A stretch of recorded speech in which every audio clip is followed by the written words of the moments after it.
balik lagi bersama kita di MTS Labirin Official. Di sini ada gue Rama.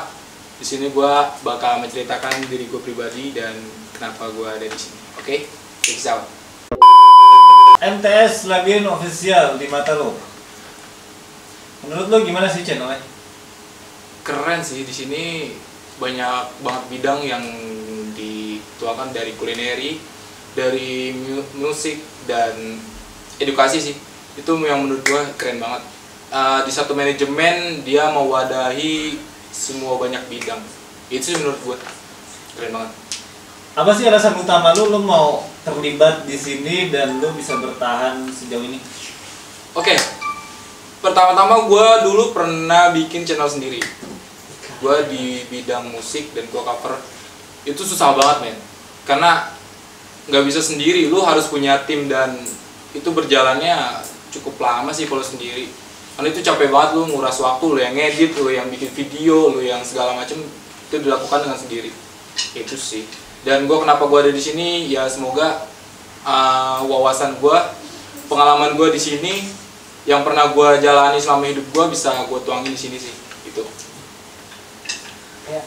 Lo berarti tertarik karena musiknya ya. Nah, jadi kita sekarang ngobrol masalah musik aja dulu. Oke. Musik dari kacamata lu. Musik, oke, berbicara musik, gue bermain musik itu dari SMP kali ya. SMP gue bermain musik, karena kalau dari diri gue sendiri, music in my blood. Musik adalah darah gue nggak bisa dipisahkan dari itu sih. Lu lebih cenderung suka genre musik apa sih? Gue dari dulu, gue bikin musik tuh gue bermain di musik tuh dari SMP ya. Gue suka banget musik yang underground. Dari popang, gue suka banget sih sama popang hardcore, post hardcore, dari banyak band luar negeri, dalam negeri juga gue suka banget. Yang gue cenderung, tapi sekarang dengan berjalannya waktu, dengan eranya berbeda, dengan adanya genre musik kayak EDM apa segala macem, sekarang gue lagi suka banget sama R&B dan rap sih. Itu jauh banget ya. Jadi antara popang sama R&B kan? Iya. Tapi lu suka bikin lagu nggak? Suka banget sih. Ya namanya musisi kan, bikin lagu ya harus. Musisi tuh ya nggak harus bikin lagu juga sih. Gue punya beberapa lagu sih. Dari gue sekolah sih gue bikin lagu. Nah, terus gimana sih? Apa sih yang mau ceritain dari lagu lo? Lagu itu kalau divisi lagu itu kalau menurut gue ya, lagu itu lu menceritakan kisah hidup lu sih, dari mulai percintaan, dari mulai kehidupan, perceraian yang mengalami itu, karena lu menceritakan apa yang ada yang pernah lu jalani di hidup lu sih kalau lagu itu. Oke, sekarang kita balik lagi ke topik awal. Lu kan sekarang ada di MTS Labirin Official. Ya. Ya kan? Lu sebagai apa sih di MTS Labirin Official? Gue boleh tahu dong. Apa ya? Gue nggak tahu gue ngapain di sini. Nggak bercanda. Gue di sini sebagai konseptor sih. Gue juga sebagai fashion stylist juga bisa, konseptor juga, gue kreator juga sih. Gue yang mungkin teman-teman gue yang bekerja di audio, video, tapi gue mencoba memberi masukan dengan konsep tata ruangnya, konsep stylenya, konsep videonya gimana, nada-nadanya gimana, yang menurut gue wawasan gue lumayan banyak sih. Maaf ya sombong ya, tapi gue tahu gue bisa.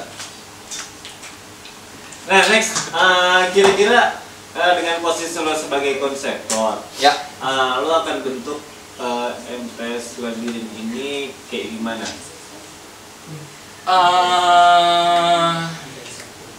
Sejauh ini sih, gue bakal konsepin Labirin tuh mau fokusnya di mana dulu sih. Ketika sekarang kita mulai fokus di musik, berarti kita harus benar-benar mengaransemenkan musik itu kayak gimana, video klipnya kayak gimana, modelnya segala macem, ya yang harus bener-bener menjual. Sedangkan di dunia YouTube atau industri entertain itu nggak sembarangan lu nyanyi aja, harus bener-bener berkonsep dan menjual kalau lu ingin fokuskan di dunia entertain itu sih. Dan entertain itu susah ternyata. Seni itu susah sih kalau menurut gue. Susah banget. Lu harus membuang ego lu demi pasaran luas dengan penonton lu kan. Itu sih.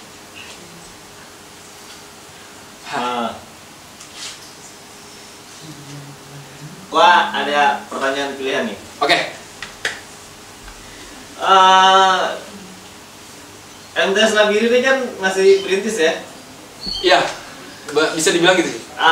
Jadi nothing benefit. Kita bukan nothing sih, kita belum ada benefit di sini. Iya. Kenapa sih lo masih mau bertahan? Apa yang bikin lo mau jalan di sini? Lo mau mengusahakan pengalaman lo di sini? Why? Karena ya kalau diri gue pribadi ya, karena gue di sini tuh, gue join di sini, gue tanpa sengaja gue join di sini, gue datang, gue record dan gue ketemu sama kalian semua di sini dengan anak-anak MTS Labirin kan. Gimana ya? Susah sebenarnya karena benar-benar kekeluargaannya, terus kehangatan mereka menerima banyak orang, kayak menerima gue tanpa sengaja, gue datang ke sini dan mereka menerima gue dengan open gitu kan. Wah, itu the best banget sih di antara yang terjebak dengan friendzone shit itu. Tapi di sini gue bisa menyalurkan hobi gue, bisa menyalurkan kreativitas gue di sini tanpa mandang siapa gue. Mereka nggak tahu siapa gue loh. Awalnya mereka nggak tahu siapa gue, tapi mereka terbuka mendengarkan cerita gue dan gue nyaman di sini, dan hobi gue juga tersampaikan dengan adanya ini. Gue suka musik kan, berarti hobi gue tersampaikan di sini sih, intinya itu. Kenyamanan, kekeluargaan, kehangatan, dan keep warmnya itu. Kita punya tagline itu sih ya, keep warm. Tadi lo bilang lo fashion stylist ya? Ya, tahu sedikit tentang fashion lah. Iya fashion. Kalau boleh tahu lo berapa lama sih lo memperhatikan fashion, terus lo mulai lihat fashion itu lebih detail, dan sejauh mana sih fungsinya hubungan antara fashion dengan dunia entertain? Wah, itu penting banget. Kalau mungkin dulu zamannya 2010-an orang mulai biasa aja, dalam artian fashionnya itu ya casual dalam artian ya apa yang lu pakai lu bisa yang penting lu nyaman dengan apa yang lu pakai, ya lu bisa bergaya dengan itu. Tapi dengan perkembangan zaman itu fashion itu bener-bener gila banget sih. Sampai enggak sih. Fashion sekarang perkembangannya sangat pesat. Lu lu bermain dengan color aja, ketika warna terang dengan warna terang itu, ketika lu pede memakainya itu menjadi fashion yang sangat gila sih. Fashion gimana diri sendiri sih ketika lu pede dengan pakai style yang aneh, dalam tanda kutip ya, aneh.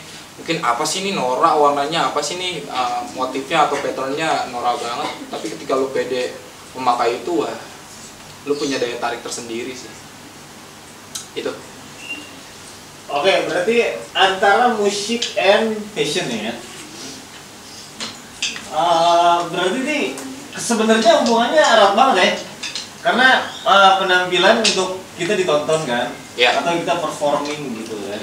Nah, terus lu seorang konseptor lah ya di MTS Labirin ini. Ya, bisa dibilang. Terus penerapan lu gimana caranya mengcombine antara musik dan style itu di ML Project nih, gimana sih?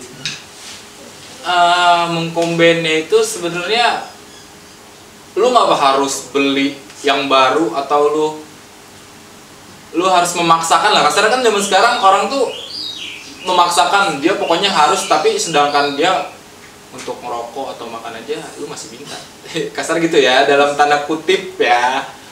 Sorry kalau gue terlalu kasar. Tapi yang gue lihat tuh sekarang gitu, orang memaksakan ego diri dia sendiri, tapi dengan lu baju nyokap lu, baju bokap lu, ketika lu bisa memixnya dengan warna atau patternnya, balik lagi yang tadi gue bilang ya lu bisa style di situ.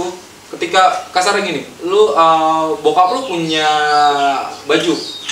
bajunya oversize dan lu bisa combine itu dengan denim kah, atau lu pakai sweater lah.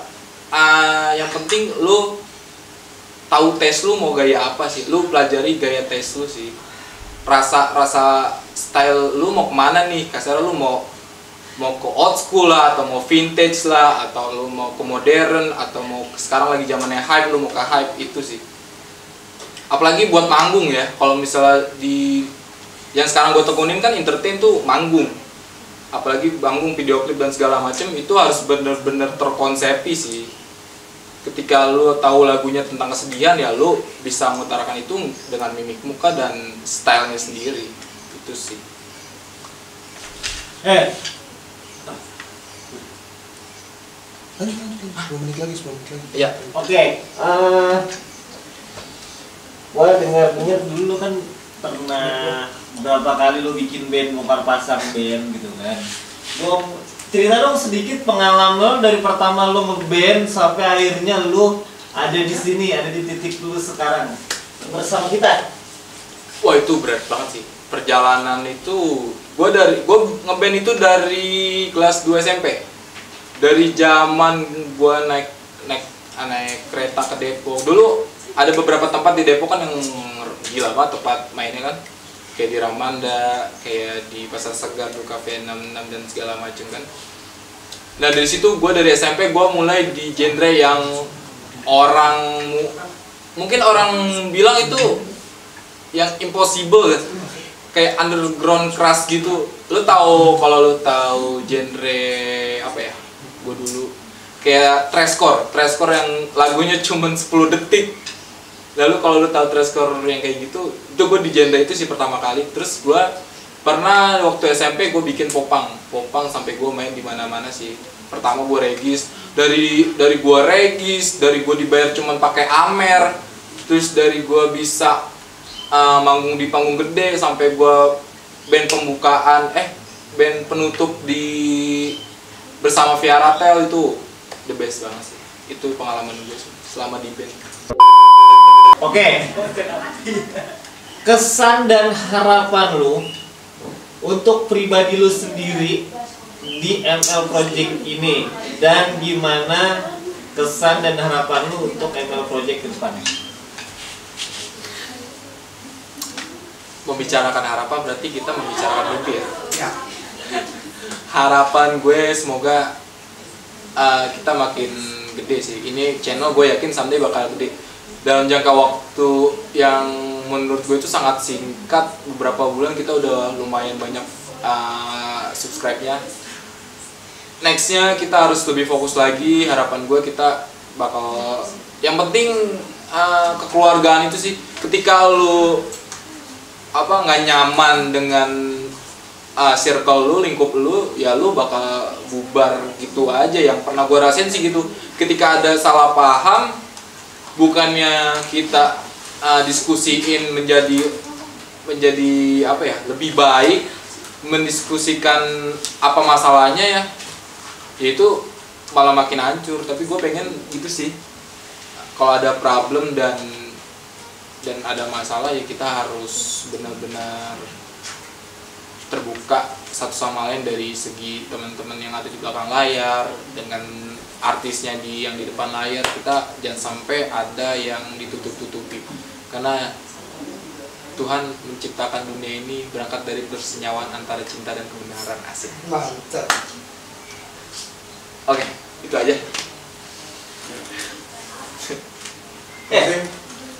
ML ini kan banyak talent cewek. Ya. Kesan-kesan lo gimana tuh? Lo dikelilingi dengan cuy-cuy ya kan? Banyak banget gitu kan. Gimana sih cara pendekatan lo sama mereka biar mereka bisa tetap nyaman di tengah-tengah project yang lagi lo jalanin bersama ML tuh? Gue menganggap mereka, kalau misalnya yang di bawah gue menganggap mereka sebagai adik, dan gue menganggap kalau atasan gue menganggap mereka sebagai kakak, ya kan? Ya gue menganggap mereka sebagai saudara-saudara gue lah, karena ketika lu, kalau gue apalagi cewek-cewek ya, cewek-cewek, gue mikirnya gini sih, lu menghargai wanita, lu menghargai wanita itu sebagaimana lu menghargai nyokap lu sendiri. Ketika anggap aja itu nyokap lu sih di posisi wanita itu, ketika lu meremehkan wanita, ya sama aja lu meremehkan nyokap lu yang udah ngelahirin lu, men. Itu sih, menghargai wanita sebagaimana lu menghargai orang tua lu atau ibu, kata lainnya. Itu aja sih. Ada nggak kesan-kesan yang mungkin termemori banget buat lo selama lo bergabung dengan ML ini, kesan-kesan tentang kehidupan atau tentang pribadi lo lah? Kepribadian gue lebih baik, men. Kesannya ya hijrah, definisi hijrah menurut gue ya, boleh dong gue rada mengkel gitu kan. Ya gue kesini gue hijrah sih, dalam artian gue dulu mungkin ya nggak baik-baik banget sih, gue open aja ya, gue orang open. Gue suka minum, ya gue suka main game every night sampai gue lupa tidur kasarnya jadi kalong, pagi dibikin malam, malam dibikin pagi, tapi nggak ada benefitnya. Ketika gue nongkrong gue ya nongkrong sekedar nongkrong, ya gue ngomongin temen gue sama temen gue, besoknya temen gue ngomongin gue sama temennya, kan bang tit, ya pokoknya gitulah. Apa tit itu? Intinya di sini gue nyaman banget dengan adanya temen-temen gue ini di sini. Mereka udah gue anggap keluarga gue sendiri. Ya gue berharap mereka, ya kita sukses bareng-bareng lah di sini. Oke. Oke. Thank you. Cukup ya. Next video. Terakhir. Apaan terakhir? Terakhir, pesan terakhir deh buat video. Oke, lu kasih apa? Terserah lu lah. Terakhir tuh segmen lu pribadi. Oke. Apaan? Semuanya, buat teman-teman jangan lupa di like, komen, dan subscribe channel ini. Bakal ada banyak konten yang lebih menarik lagi di sini. Oke, bye.